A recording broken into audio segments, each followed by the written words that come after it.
হরে Krishna. Mayapur Nitai Gour kitchen থেকে সবাইকে স্বাগতম। আপনাদের সাথে আছে আমি জয়প্রিয়া পৃথিবী দাসী। আমি আজকে জগন্নাথ এসছে, তাই জগন্নাথের জন্য একটা ভোগের রান্না করছি। জগন্নাথ যেহেতু মিষ্টি আইটেম ভালোবাসে, আমি এক ধরনের পিঠে করছি। সেটা আমরা সাজের পিঠা অনেক রকমের করি, কিন্তু আমি আজকে বিউলির ডাল দিয়ে সাজের পিঠা বানাবো। তার জন্য দেখে নিন, চলুন দেখে নিই কীভাবে করতে হয় এই নতুন পিঠেটা। এখানে আমি বিউলি ডাল নিয়েছি 150 গ্রাম। এটা আমি জল দিয়ে ভিজিয়ে রাখবো।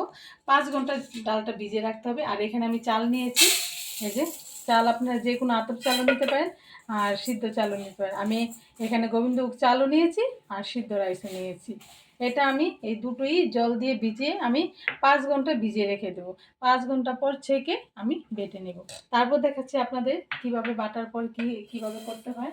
এই যে 5 ঘন্টা পরে আমি ফিরে আসলাম। এই যে বেটে নিয়েছি আমি। তার এই যে এরকমভাবে একটু পাতলা করে বেটে নিয়েছি, তাহলে জিনিসটা একটু পাতলা হলে খুব সুন্দর নরম হবে।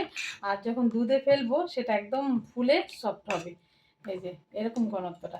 এই যে বাটা হয়ে গেছে। এখন আমি এর মধ্যে সামান্য অল্প একটু নুন দেবো, পরিমাণ মতো। যেহেতু দুধে ফেলবো বেশি দেবো না। যদি এটা নুনটা হতো তাহলে একটু বেশি করে দিতাম। সামান্য একটু নুন দিয়ে দিলাম।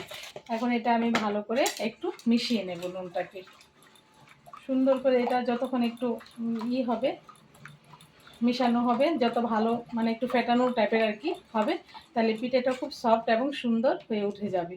দেখুন এই ঘনত্বটা এরকম। আর বিউলি ডালটা দিলে কি হয়, এটা রস ভরার মতো খুব খেতে খুব সুন্দর হয়। এই জন্য আমি এই সাজের পিঠাটা বিউলি ডাল দিয়ে বানাচ্ছি। আর এখানে আমি আরেকটু জিনিস দেবো, একটু বেকিং পাউডার দেবো, অল্প একটু পরিমাণে বেকিং পাউডার দিয়ে দেবো, যাতে একটু নরম হয় জিনিসটা।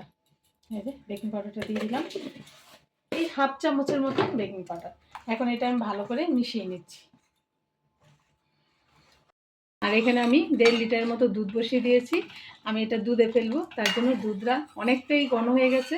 যত ঘন হবে দুধটা ততটা পিঠেটা খুব টেস্ট হবে। এই জন্য আমি একটু কম আঁচে দুধটা ঘন করে নিচ্ছি।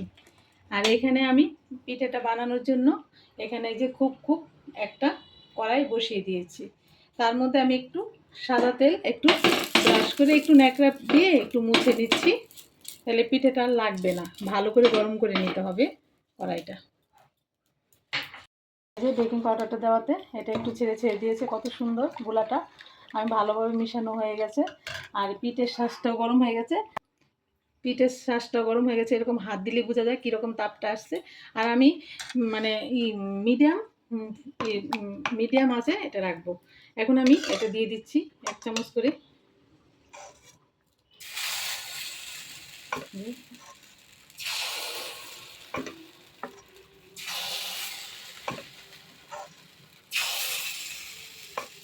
এখানে 5টা পিঠে একবারে হয়ে যাবে।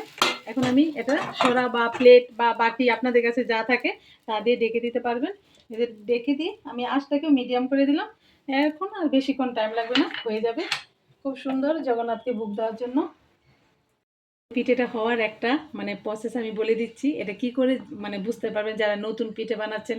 এই দেখুন পিঠেটা হয়ে গেলে না, এই পাশ দিয়ে ধোঁয়া বেরোতে থাকে। এই যে ধোঁয়া বেরোচ্ছে না, এই যে এখন তার মানে পিঠেটা হয়ে গেছে। এই দেখেছেন পিঠেটা হয়ে গেছে। এখন আমি একটা ছুরি নিয়েছি, এটা খুন্তি দিয়ে হয় না, এই যে ছুরি দিয়ে আস্তে করে এই করে দিলেই উঠে যাচ্ছে। দেখুন কি সুন্দর, এই যে উঠে যাচ্ছে।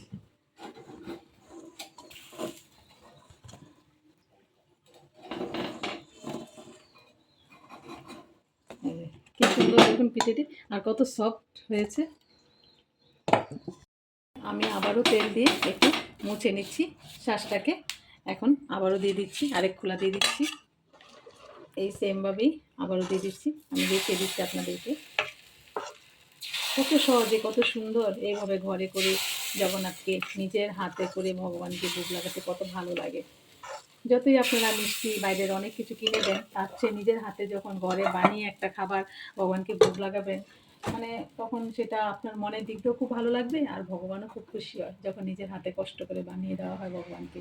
এরকমভাবে আপনারা এই জগন্নাথ এসছে রথে এরকম বিউলির ডালের সাজের পিঠে দুধে দিয়ে ভোগ লাগাতে পারেন বানিয়ে। খোলাটা হয়ে গেছে, এই যে আমি ঢাকনাটা সরিয়ে দিয়েছি। দেখুন কি সুন্দর নিজে নিজে উঠে যাচ্ছে পিঠেগুলি।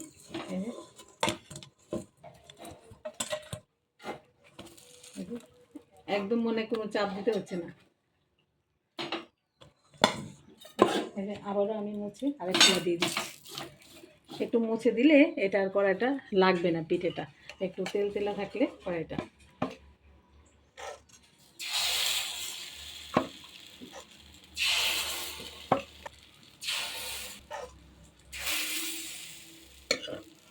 ঢাকা দিয়ে দিলাম। এই যে দেখুন ধোয়া বেরোচ্ছে, আমি এখন ঢাকনাটা খুলে দিচ্ছি। এই যে হয়ে গেছে পিঠেগুলো।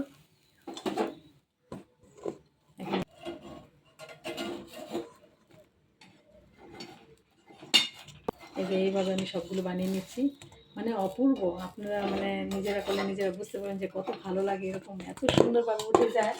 এরকমভাবে আমি আরও খোলা দিয়ে দিচ্ছি। এই যে অনেকক্ষণ ধরে ঘন করেছি দুধটা, এখন আমি এখান থেকে 2 চামচ দুধ তুলে নিচ্ছি। একটা বাটিতে 2 চামচ দুধ তুলে নিচ্ছি।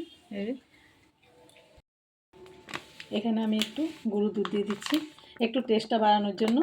এটা চাইলে আপনারা নাও দিতে পারেন, আমি একটু দিচ্ছি। সবগুলো পিঠে আমি ভেজে নিয়েছি।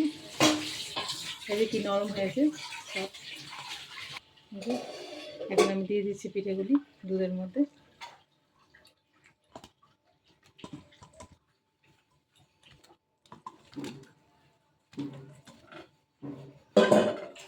একটু আমি নেড়ে দিচ্ছি, এটা ভালো করে আবার ফুটিয়ে নেব। প্রথম অবস্থা ভালো করে ফুটিয়ে নেব পিঠেটা।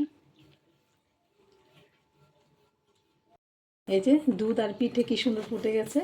এই যে দেখুন পিঠেগুলি আরও নরম হয়ে গেছে দুধে পরে। এখন আমি মিষ্টি দিয়ে দিচ্ছি, কারণ মিষ্টিটা আমি আগে দিইনি, তাহলে পিঠেগুলি শক্ত হয়ে যাবে। এখানে আমি মিষ্টি নিয়েছি, মিষ্টিটা যার যার স্বাদ মতো দিয়ে দিতে পারবেন। এই যে পিঠে তো একটু মিষ্টিটা একটু কড়া মিষ্টি না হলে ভালো লাগবে না, সেটা আপনাদের স্বাদ মতো দিতে পারেন। এই যে আর এখানে আমি গুলে রেখেছি একটু, এই যে গুঁড়ো দুধ তুলে নিয়েছিলাম, এই গুঁড়ো দুধটাও দিয়ে দিচ্ছি। এখন একটু ভালো করে মিশিয়ে দিচ্ছি। এখন চিনি মিষ্টিটা দেওয়াতে একটু জল জল বেরোবে। এখন আমি আর একটু ভালো করে ফুটিয়ে নেব। এই যে দেখুন ঘন হয়ে গেছে, ফোটা হয়ে গেছে কি সুন্দর। এখন আমি নামানোর আগে একটু এলাচ গুঁড়ো দিয়ে দিচ্ছি, একটু এলাচ থেতো করে নিয়েছি, এটা মিশিয়ে নিচ্ছি। এই যে হয়ে গেল বিউলির ডালের সাজের দুধ পিঠা। এরকমভাবে আপনারা করে জগন্নাথকে ভোগ লাগাতে পারেন। আর আমার রান্নাগুলো যদি ভালো লাগে তাহলে রান্না চ্যানেলটাকে লাইক কমেন্ট শেয়ার সাবস্ক্রাইব করে দেবেন। সবাই ভালো থাকবেন, সুস্থ থাকবেন। আবার দেখা হচ্ছে পরের ভিডিওতে। হরে কৃষ্ণ।